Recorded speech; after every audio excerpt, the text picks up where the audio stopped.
Hey, bonjour à tous et bienvenue dans notre monde. La vidéo d'aujourd'hui va être une vidéo de présentation d'une série de 5 vidéos sur des pays qui n'existent pas. Enfin, des pays qui existent quand même. Mais enfin, ils n'existent pas quoi. Hein, t'as fumé quoi? Oh, on va expliquer tout ça. Allez, bienvenue à tous dans Géopolitica. C'est parti!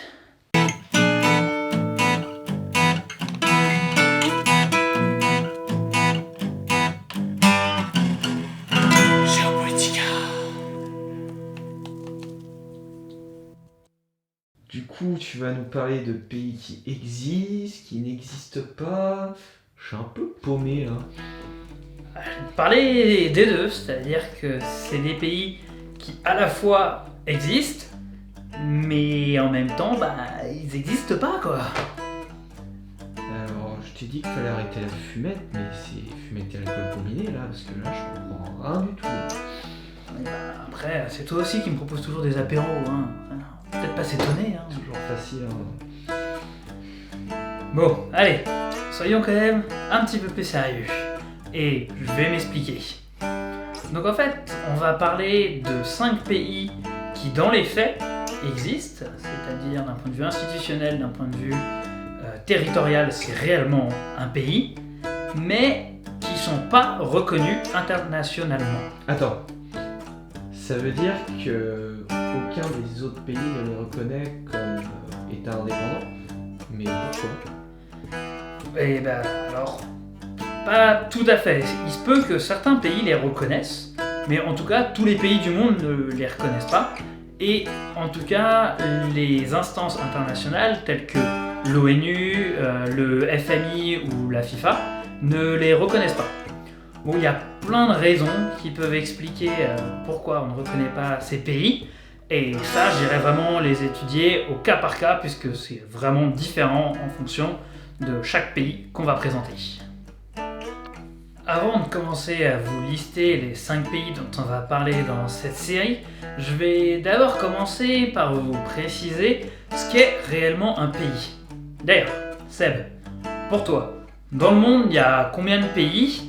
Et puis c'est quoi un pays pour toi?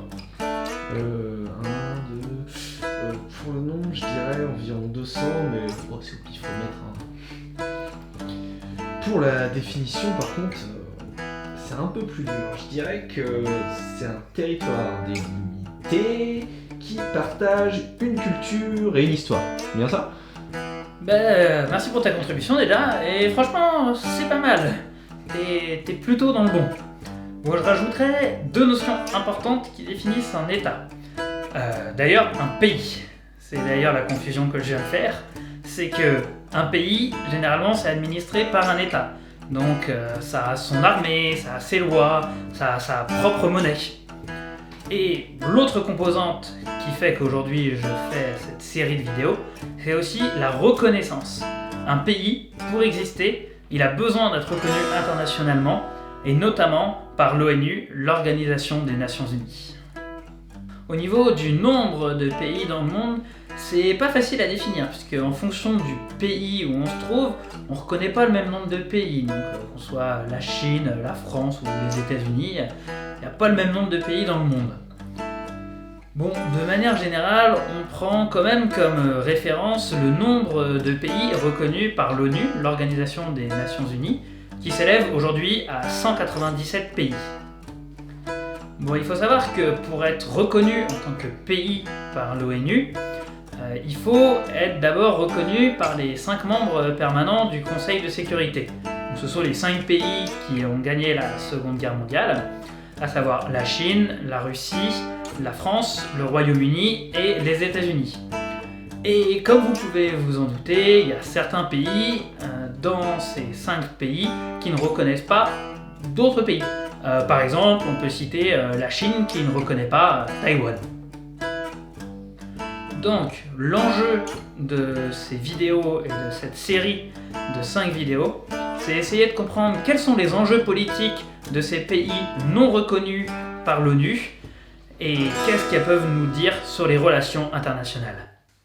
Merci à tous d'avoir regardé cette vidéo de présentation sur la série des 5 pays qui n'existent pas. Mais qui existe, hein. Essaye pas de m'avoir, hein. Attention, hein. Je t'avale. Oui, des 5 pays qui n'existent pas, mais qui existent. Donc pour vous préciser un tout petit peu, donc dans les prochaines vidéos qui vont sortir, elles seront divisées en 3 parties principalement.